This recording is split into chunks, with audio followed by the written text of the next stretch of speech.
And I'm live. What's up, guys? Austin here, All World Construction. If it's your first time here, I'm a licensed general contractor and plumber. And I would say I'm just a glorified handyman that works for HOAs, and I'm capable of remodels. And I found that being a service provider, property management companies works best for me. And today we're going to review, I'd say, 5 to 10 things in the tips that go along with getting the most value out of the remodel. So let's say you have a rental or you buy a property that you're going to fix up and live in it, and you plan on getting rid of it in X amount of time. Of course, the time horizon always matters. Whether or not you live in it matters, and there are some variations here. So this is going to be generalized advice, and if you want specific advice, feel free to reach out. But number one, if you have a property that you're thinking about listing for rent, is going to be paint. You want to make sure that your paint is super clean. The interior is like a flat white. You want to make sure that your baseboard and crown have a gloss to it. Of course, flat paint typically gets scuffed very easily. So you want to make sure that you do it only in the living rooms, but in the bathroom and kitchen, you do semi-gloss.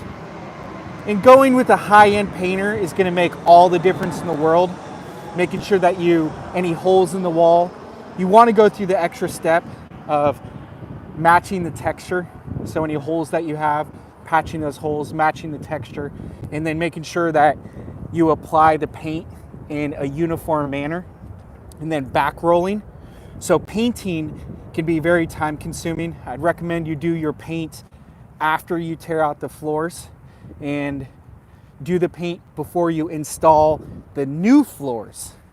And I guess that brings us directly into number 2, the floors. And then going back to paint real quick, I'm talking about the interior and the exterior, and there's a few tips on the sheens, if you will, right? And going back to paint before we go on to number 2, we have a flat, a matte, an eggshell, a gloss, semi-gloss, high enamel, right? There's a lot of different sheens that you can do, all in like a basic color white. So that is number 1. Number 2, you want to make sure that you have nice floors in there.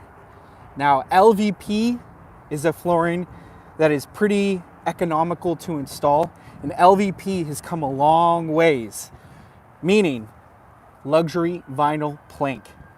It has a soft board underneath. If you have to install basically an underlayment before you install it, it's going to take longer, and sometimes the flex of the underlayments that they recommend, it causes a flex when people walk through it, and over time, those little male portions that go into the female slots of the board that's next to it, sometimes those break. So I'd recommend installing the LVP directly on whatever floor that you have. And it's up for debate whether or not you rip out the old flooring. But if it's the old vintage tile, and the old vintage tile is awesome, but sometimes the aesthetics just isn't where people want it to be. Sometimes there's circumstances where you need to rip it out, then rip it out. But sometimes you can just tile over tile, or put LV over tile, or linoleum in the kitchen. You could put LVP on top of that, but it's very resistant to dog scratches and water. And when you install your flooring, make sure you have a hand brush, because even if you vacuum it meticulously while you're installing it, you're going to realize there's a whole bunch of dust that continues to settle. And even a piece of hair will cause a gap in the flooring. So number 2, flooring. And there's a couple tips to go along with it. In LVP that already has an underlayment, I'd recommend a Pergo, but Traffic Master is catching up, and you can get those at the big box retailers. Number 3, kitchen and bathroom. I'm just going to add those together. Those are going to be the most expensive things to remodel in the house. But a lot of the old houses, they have amazing cabinets. They just need to be repainted, which goes back to number 1. But number 3 is going to be 2 dogs fighting over there. Number 3 is going to be countertops. That old Formica stuff, there's investors that will keep it, or the old vintage tile, which, you know, they do like an 1.5 inches or an inch of basically a slurry or a float, and then they'll put tile on top of that.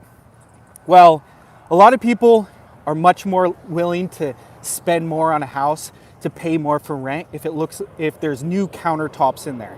But a lot of rentals that are struggling now, that can't separate themselves, or a house that spends more in the market, is because the flipper went with cheap countertops, or they left the original countertops in there. Just go with some nice countertops, whether that's, you know, quartz is really going to be your man-made stone that's actually going to look the best, and you can get that in all different types of colors and textures. So number 3 is going to be your countertops. Keep the old cabinets. With those old cabinets painting, that goes back to number 1, and those new countertops being replaced, it's going to look a lot nicer. Now, number 4 and number 5, I was debating on whether or not in my head whether it's going to increase the value enough to do, but I decided that this one just kind of slid into number 4. You want to do basically all your fixtures, the same uniform fixtures all the way through, and there's investor grade fixtures that you can use. They're LED that are nice, but set those LED fixtures to warm, right? Now you can buy fixtures where you can adjust the warmth or the coolness of the light. Hospitals, schools, they stimulate your brain with that bright white, that high lumen. I'd recommend keeping it a little warmer. It's going to make people feel a little bit more comfortable, right? If you have an office or something, you want to decrease the melatonin in your brain, you can increase that. And that's a whole psychology side of things as well.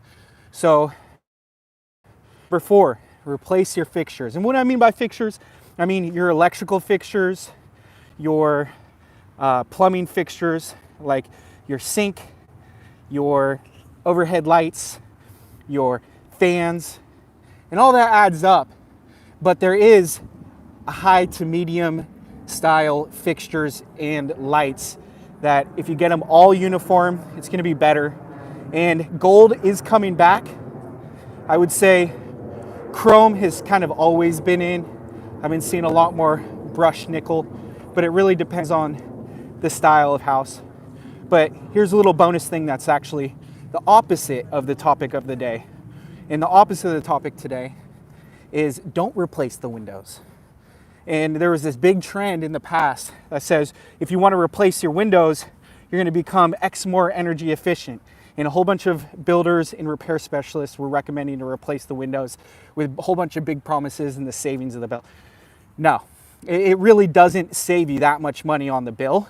And the old windows will keep the character of the property. So if you want to keep the character of the property, windows, it won't save you that much energy, even if it's the double pane, super high-end window, because what's really going to save you the most amount of energy is going to be the home being built with a sealed envelope, right? It's not able to breathe that way, which means that you need to have a more precise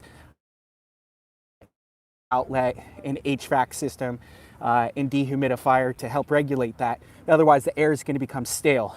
So if you do build a really tight home, make sure that you do a blower test on it and you understand the air that goes in and out and the humidity and the temperature, because that is going to be the number one most important thing if you want your personal home to be more comfortable. But if it's an investment property, then it's an already built property and you're looking to remodel it, it's not going to be cost effective to replace the windows. So before we go on to number 5, we'll call this number 4.5 is something what not to do. Just keep the windows, keep the character. It's not going to make a huge difference in the energy bill. This was all promised by contractors the past 30 years, but it's proven in a regular tight house, which is considered tight. And there's different ways to rate that with a blower test. But generally speaking, you're going to have an equivalent to your front door being wide open on a regular house through all the little air cracks around the outlets and all the penetrations with the pipes and that kind of thing. Okay, so we'll call that 4.5, one of the things not to do. And number 5, something that's going to be one of the biggest bangs for the buck. Again, to review, we have paint, we have countertops, we have fixtures, we have floorings. 4.5, don't replace the windows. And you know what? I think, objectively speaking, if you walk into a house, you see a nice paint job, you see a nice floor, you see some nice fixtures, what else are you going to need? All right? You're going to want to go to the outside of the building, right? And that, even though it's not going to increase the habitability of the inside of the unit much unless there's big holes, is going to be new exterior surface, whatever that is.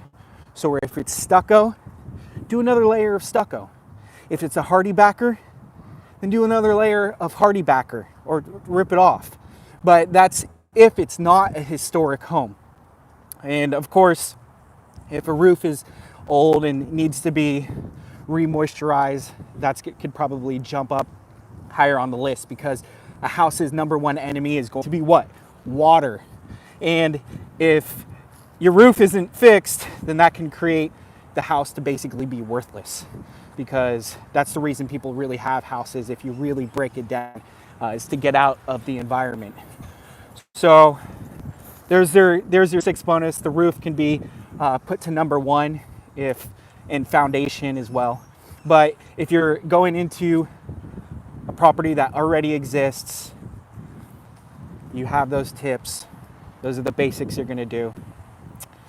Thanks for listening. Till tomorrow. Later.